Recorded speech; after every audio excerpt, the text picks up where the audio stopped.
Saan natin ka sa Pagpinas? Hindi. Attorney, lumaban ka. Saan? Bakit? Saan po? Attorney, lumaban ka. Labanan niyo yung buhay niyong dalawa.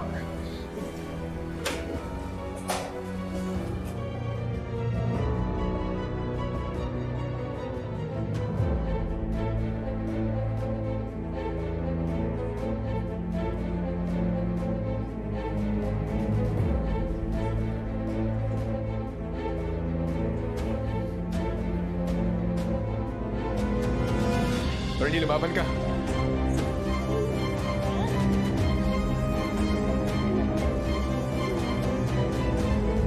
Attorney, lumaban ka. Attorney!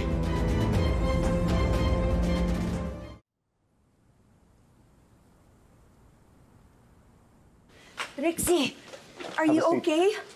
Thank you, Hailey. Ano nangyari? Nagsimula ng gulo, sir, pagrambulan. What? Kanina ko ba sinasabi sa'yo? They provoked me. Nauna sila. Huwag na po kayo magsinungaling. Marami pong ebidensya. Sorry, sir. Ma'am. But from now on, banned na po ang anak niyo sa club namin. And you think papayagan pa rin namin siya pumunta dito after what happened? Dad, hindi ko makasalanan. Let's go. Let's go. I said let's go! Come on.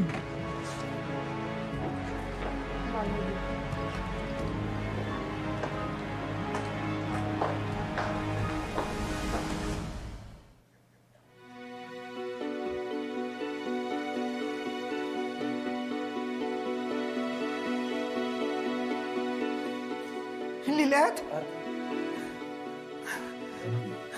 Si Lilet! Si Lilet!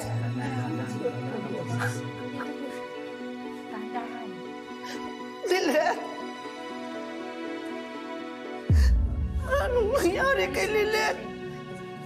Di ba dapat masaya lang tayo? Bakit nagkaganito? Bakit nagkaroon ng sunog? Tama po, Alices.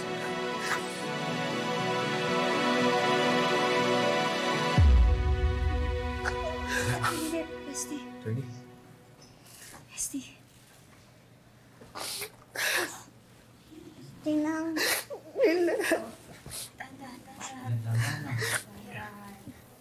Tinang, buti mo nakaligtas kayo. Ako nga yung nag-aalala sa'yo, anak. Diyos ko, akala ko talaga.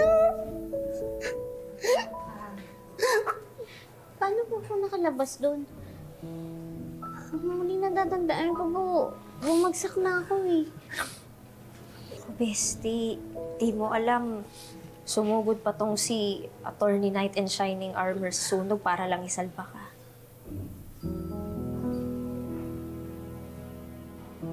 Ginawa mo yun, Kurt. Maraming salamat, ha. Utang ko sa'yo yung buhay ko.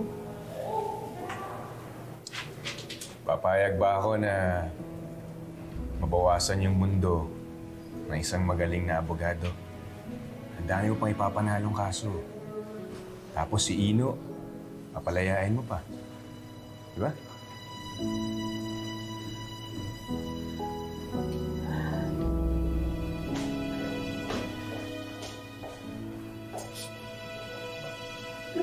Lilet, are you okay? Opo, Lorena. Okay lang po ako.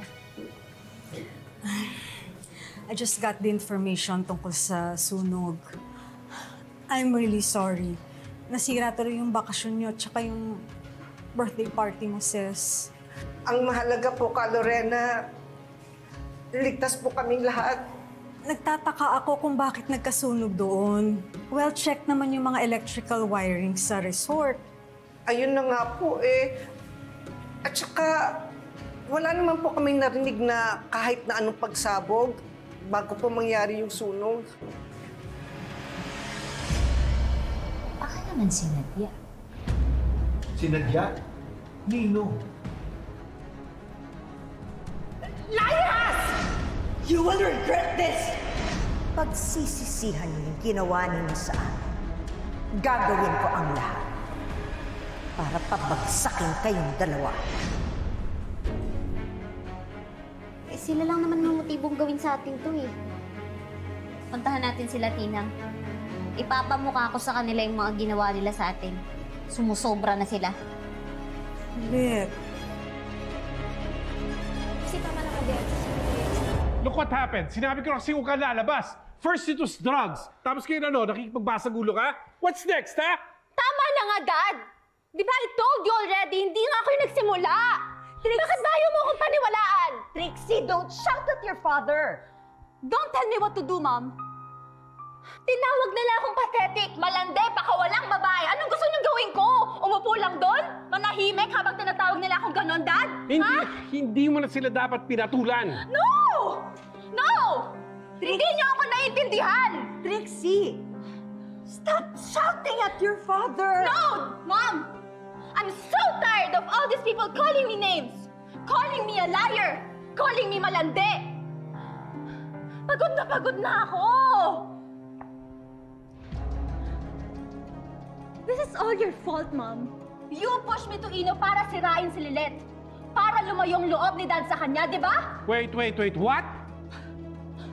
Come on, Dad! Huwag kang mag-react na parang nagulat ka pa.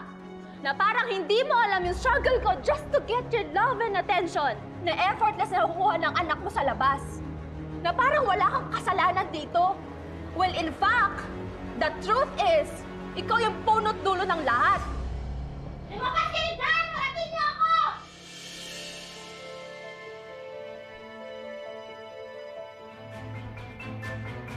Lumabas kayo!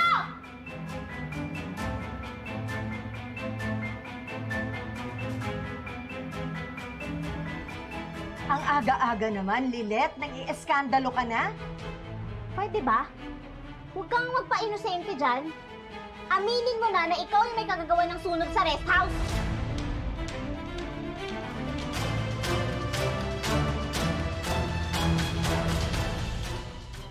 Wait, what sunog? Stop the act, Patricia. Alam mo kung anong sinasabi ni Lilet. Muntik na kaming mamatay. Nakita mo to? Muntik na akong mamatay. Muntik na mamatay yung pamilya ko nang dahil sa kagagawan mo. Hindi ko makakalimutan na pinagbantaan mo kami nang tumistigo si Tinang laban kay Trixie sa korte. I'm not a murderer, Lilet. At hindi rin ako ganyan kasama kong mag-isip. Unlike you, who will do everything to go against her own sister dahil lang sa inggit. Inggit saan? Sa masayang pamilyang meron kayo?